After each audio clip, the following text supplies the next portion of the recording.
Okay, continuing on. This is now the judicial branch part 4. We're still looking at our national supremacy Supreme Court cases. I'm going to be toggling back and forth for a little bit to check. I'm trying to upload some videos to YouTube for y'all, so excuse me while I do that. Okay, so our next Supreme Court case that's dealing with national supremacy. We've talked about Marbury versus Madison, Korematsu versus the United States. Now we're going to talk about McAuliffe versus Maryland.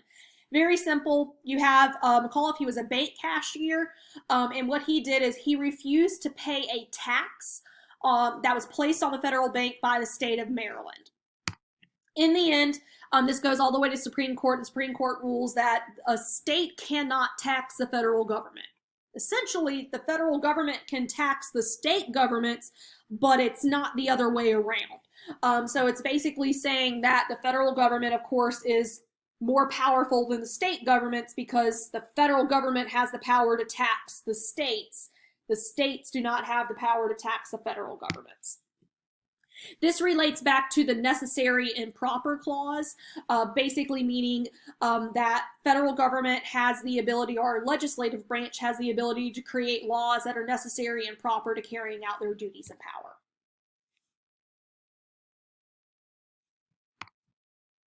Okay.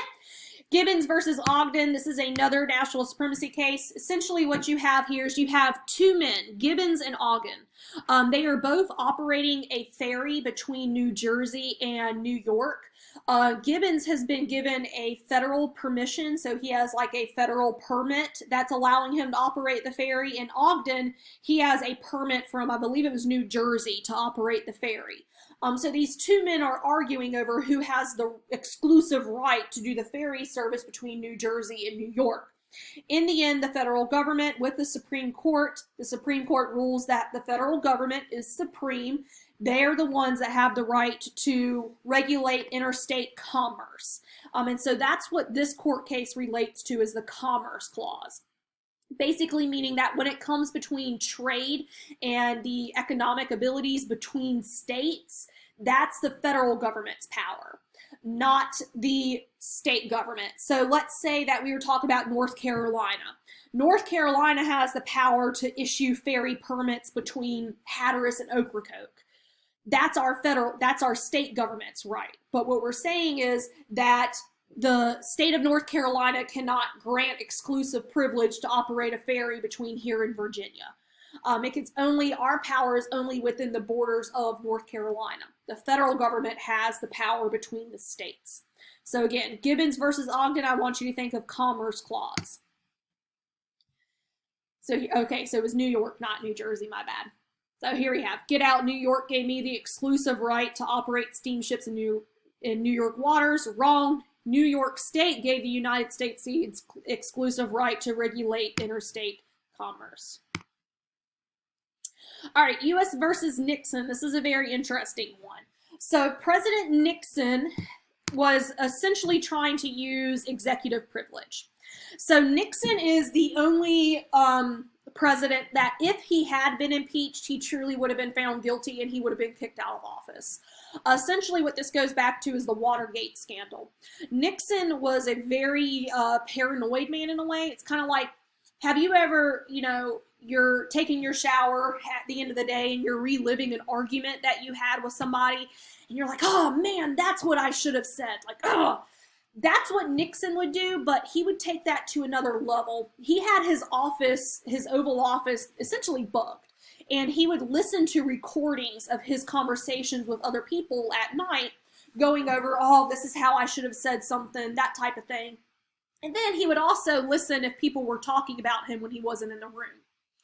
So what happens is the Watergate building is robbed. That was the Democratic Party where they had their headquarters at. And it comes out that Nixon might have had a hand in this. He might have, tried to get the people to do it, and then he was kind of trying to cover it up. So the police basically asked, they know that he has tapes of his conversations within his, office, and they're like, we want your tapes. This is the way to prove that you did not have anything to do with it. We want the tapes. Nixon refuses to give up these tapes, basically saying he has the privilege as president of not having to do certain things. In the end, the Supreme Court rules that no, Nixon, you have to follow the rule of law. Just because you are president of the United States does not mean you get to pick and choose what laws that you have to follow or not. So they're saying that the president can't abuse his power of executive privilege to cover up or try to alter criminal investigation. So in the end, Nixon was forced to give up the tapes. Nixon knew at that point that he was in very hot water, so he ended up resigning from office honestly as soon as he gave the tapes up. So, and then again, rule of law, kind of going back to this, so rule law is just the idea that the law applies to everyone, even the president. So just because you're president of the United States does not mean that you don't get to follow the rules. Okay, so those were our national supremacy cases. Now we'll look at some of our civil rights cases. All right, our first one is Plessy versus Ferguson. Now, whenever you hear Plessy versus Ferguson, I want you to think, let me do all this first. Okay, I want you to think of separate but equal. So Plessy versus Ferguson, think these three words, separate but equal, right there. Okay. Plessy is a man, he is 1/8 African American, and if I can just go back real quick, that is Plessy, okay? That is him. So he is 1/8 African American, and he does not agree with the laws, especially in the South, that are basically saying if you have any sort of minority blood, African American blood, you have to sit in a separate train car. So up in a northern part of the United States, he bought a train ticket going down south, and he bought a ticket as a white passenger. Then the entire train ride, he is talking about him being 1/8 black. He's talking about his ancestry, how he's very proud of it, you know, going on and on about this. Once he reaches the southern states, the conductor then tells him that he needs to move to the colored train car. He refuses, and he ends up being arrested. He is suing, saying that this was unconstitutional, it's not right to segregate, that type of thing. But in the end, the Supreme Court said that you can segregate people based upon race and ethnic background as long as their accommodations are separate but equal. Essentially meaning that you can say blacks have to be in this train car, whites have to be in this train car, as long as it's basically the exact same train car. However, we know that that's not true. So, for example, look at this right here. So, this is an example of our separate but equal here. So, here we have the water fountain that only Caucasian people can use, and the water fountain that they have termed as colored people. So, literally anybody but a white person has to drink from this fountain. Now, again, this is okay as long as it's separate but equal. Do these water fountains look equal to you? Do they look the same? Doesn't one look like it's better and nicer and newer than the other? Exactly. So obviously this water fountain here it's nowhere near as nice as this water fountain. So how can these be separate but equal when these two water fountains are completely different? So then we come into Dred Scott versus Sanford. So this is another Supreme Court case that kind of happened earlier on. So here we have Dred Scott. He is an enslaved man. He was in the South, but his owner eventually moves to a state that had outlawed slavery. So he was a slave in the southern states. Him and his owner moved to a free state, and they lived there as residents for a while. In the end, Dred Scott sues for his freedom, claiming that because he's been living in a state that outlaws slavery, he's therefore free.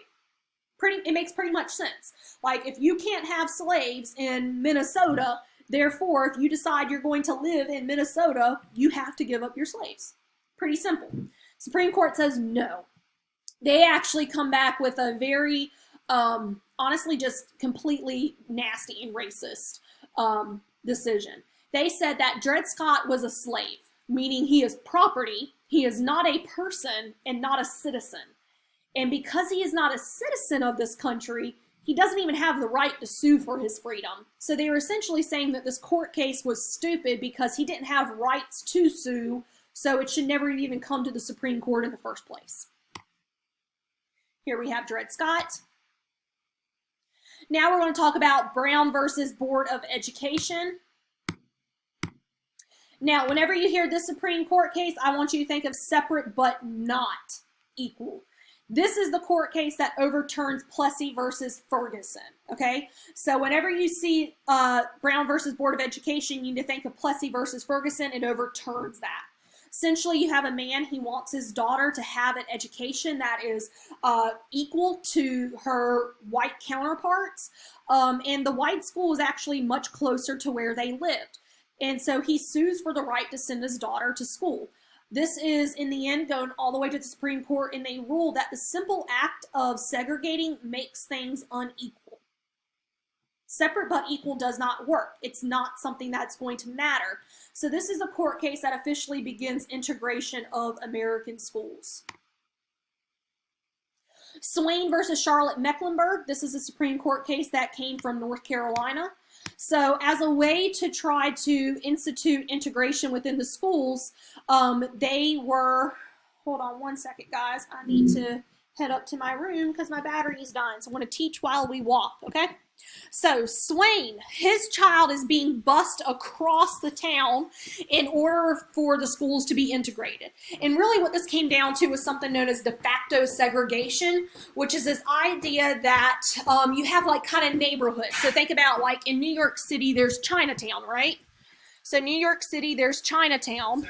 Hold on, baby, I'm talking. So New York City, there's Chinatown, and that's just because that's where Chinese people have tended to live and kind of migrate there together. So based off of this, in order to make sure the schools were integrated, they were busing kids well out of their way. That way, they would go to racially diverse schools. Sounds okay, but parents were not a fan of this because it was making their kids stay on the bus for really, really, really long hours. Give me 1 second to get this plugged in.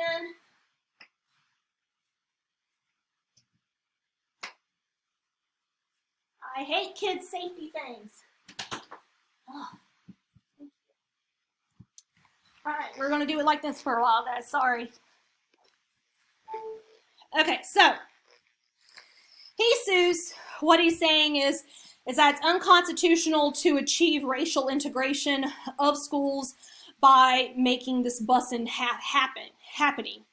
In the end, the Constitution, the Supreme Court rules that yes, if it's to achieve racial integration and to make sure that things are not segregated, it is perfectly fine to make busing allowed. That way you can have an equal distribution of races in school. All right, California versus Bach. So this is the University of California versus Bach. This is not Back-A. It's not Back. It is Bach, okay? Now, this is an interesting court case. Oh, go back, please. Okay, so Alan Bach, he is a white male. He has been trying to get into the University of California's medical school for several years, and he kept getting denied. Come to find out that it's because University of California had a quota system in which they had a layout where they would say, we will only accept, I'm just making up numbers now, 17 white people, 20 black people, 15 Asian people. And once they reach that limit, they will not accept any more people from that race. So Alan Bach finds out that there were people of minority races that were getting into the University of California's medical school, even though he had better scores and better recommendations than them. So essentially they were getting into the university's medical school because of their race, and he was being passed over because of his race. So he sues the University of California to be able to enter into that medical school. And in the end, the Supreme Court upholds what Bach is saying. And they say affirmative action is okay, but you can't use quotas. So affirmative action is when a university, a school, a company is like putting emphasis on trying to get diversity. And so they might say, you know, we need to make sure we get more minorities in our business or in our university. So they can give them certain privileges, but they can't have a quota system where it's like, we will only accept 25 of each race, that is it.